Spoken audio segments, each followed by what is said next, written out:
This is Reddit Revenge. And here's the story you don't want to miss. Revenge stories don't always begin with betrayal in love or money. Sometimes they start in a kitchen. In the 90s, I was a teenager working evenings at a small Chinese restaurant, tucked between a laundromat and a corner shop. The place was known for one thing above all else. Its soup.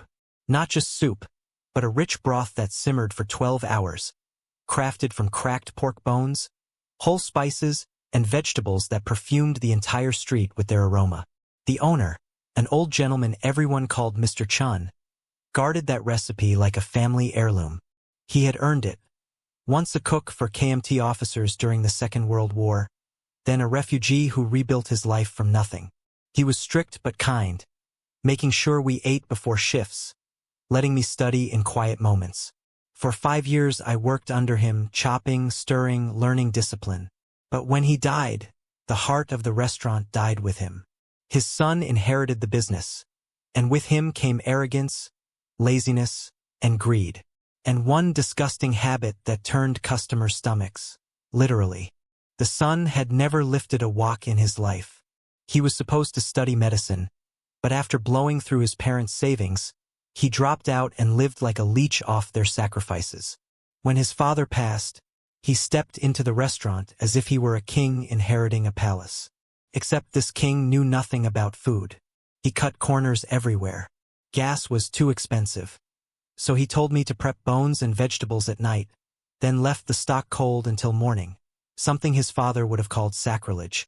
When the broth ran low, instead of letting customers know it had sold out, he poured plain water into the pot to stretch it further. Each cup of soup grew weaker, flatter, an insult to the memory of the man who'd built the place. And then came the final straw. One evening I saw waitstaff return bowls to the kitchen, half-eaten.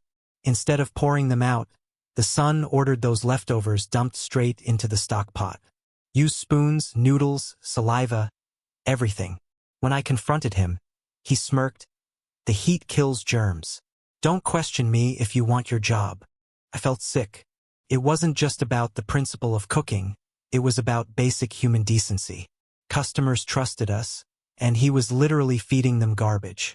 I considered quitting then, but jobs weren't easy to find, and I needed the money before college. Still, every night I stirred that pot. The smell of what once was greatness tainted with reheated scraps. My stomach turned. Unsurprisingly, the regulars noticed. First, fewer families came in. Then tables sat empty on weekends. Complaints trickled in. The soup tastes weak. The broth isn't the same. The son panicked. Instead of fixing the problem, he doubled down. He fired staff to save wages, pushed me to work longer shifts, and swapped fresh produce for prepackaged trash. The bathroom stopped being cleaned. Plates came out with streaks. But he couldn't fire me, not yet. I was the only one who knew how to prep the soup, even if he ruined it every morning. I became his unwilling hostage, the last thread holding together a restaurant he was strangling. And all the while, he strutted around the dining room, barking at waitresses, napping in the office, pretending to be a boss. After months of this, my patience snapped. I had college on the horizon, a chance to leave the cesspool behind. So I handed in my notice. The son's reaction was pure venom. He sneered, called me a loser, said I'd never amount to anything. Then he ordered me to spend my last shift training a new hire to replace me, threatening to withhold my paycheck if I didn't comply. That was the final insult. I laughed in his face, pulled off my apron, and walked out without looking back. My last check. Not worth my pride. But leaving wasn't enough. I thought of the loyal customers being poisoned by his greed, of Mr. Chen's legacy rotting under his son's care. Rage curdled into resolve. If the son wanted to cut corners, I'd show him what it meant to face consequences. And unlike him, I wouldn't cheat. I'd play by the rules, but the rules weren't on his side. I had something stronger than fists or shouts. Evidence. Evidence of filth. Evidence of fraud. And a local food safety board that would be very interested in hearing from me. For weeks, I had been quietly documenting the chaos. Photos of bowls being scraped back into the stock pot. Images of unlabeled bags of cheap noodles replacing fresh ones. Snapshots of filthy sinks, clogged bathrooms, flies buzzing over dirty plates. At first I'd taken them for my own sanity, proof that I wasn't crazy in hating what the place had become.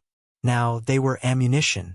That night I sat down at the family computer, dial-up humming, and typed a detailed report to the Food Safety Board. I described the practice of recycling leftover soup, the unsanitary utensils, the refusal to use proper ingredients. I attached the photos, each one a nail in the coffin of a once proud restaurant. When I hit send, I felt lighter than I had in months. The son thought firing staff and threatening me made him untouchable. Tomorrow he'd learn otherwise. Inspectors don't take kindly to being lied to, and they certainly don't forgive restaurants that treat customers' health like garbage disposal. The inspectors arrived the very next day. I wasn't there, but word spread fast.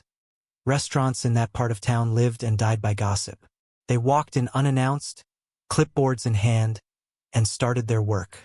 Patrons were asked to leave. Staff were questioned. Every corner was checked. The soup pot, his father's sacred stock, was tested, and what they found turned stomachs. Bacteria levels off the charts. Contamination from improper handling. Even traces of food debris inconsistent with fresh ingredients. Bathrooms? Filthy. Utensils? Not sanitized. Every violation you could think of, stacked like dirty dishes in a sink. By the end of the inspection, the health officers taped a bright red notice across the door.